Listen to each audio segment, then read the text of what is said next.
original ones that you gave us too. So we've got, I don't know if you wanted to. So go ahead and use that. if you wanted to produce 100% or Ancona marked ducklings, Yeah. those drakes, you would use the tricolored females. And the way I use that term, it means any bird that is not black, blue, chocolate, lavender.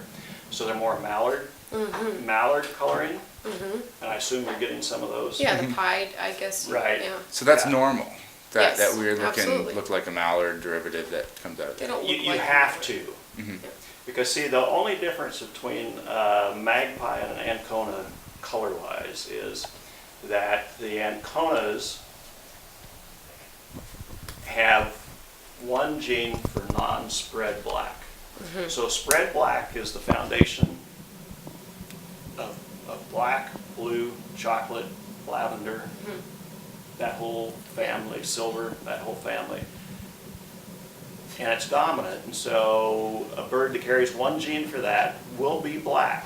Let's say it doesn't have any other modifying genes. It's just black, the black duck. But it'll be a fairly dull black duck. It'll almost always have a little bit of penciling and lacing under its wings.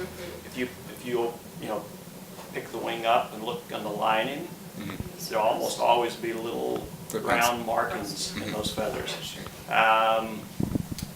And they have rust.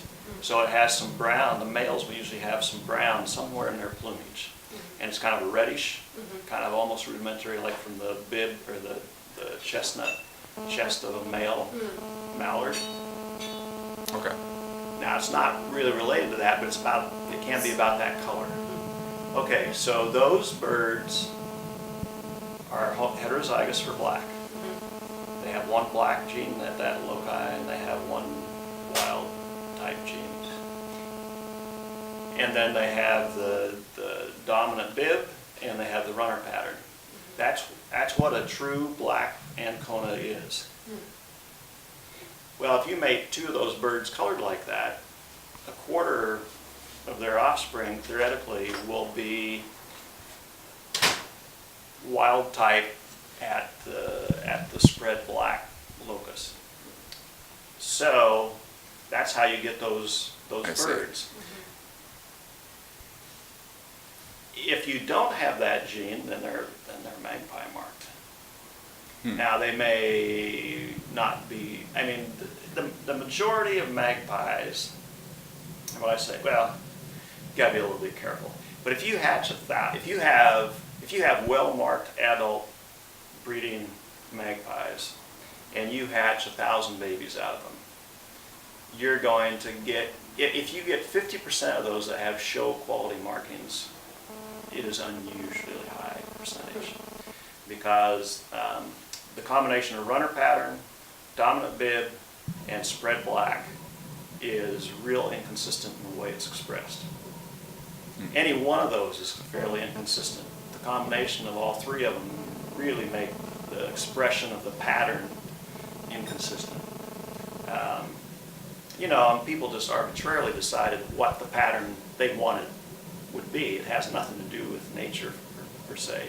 So there's no reason for that pattern to be, that exact pattern. It's always black and white, but as long as they're homozygous for black.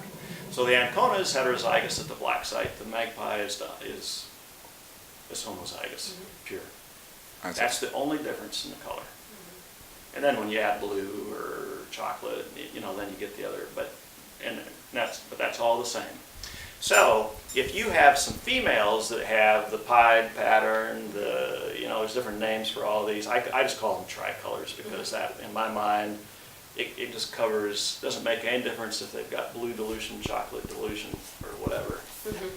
That tells me genetically that those are the birds that are homozygous they have no black genes. They're homozygous for wild type of black locus. Okay.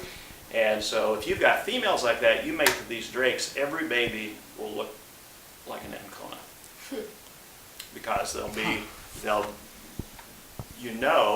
because these guys, the offspring get one chromosome one of the pair of each chromosome from these guys and one from their mother, and the mothers do not have spread black.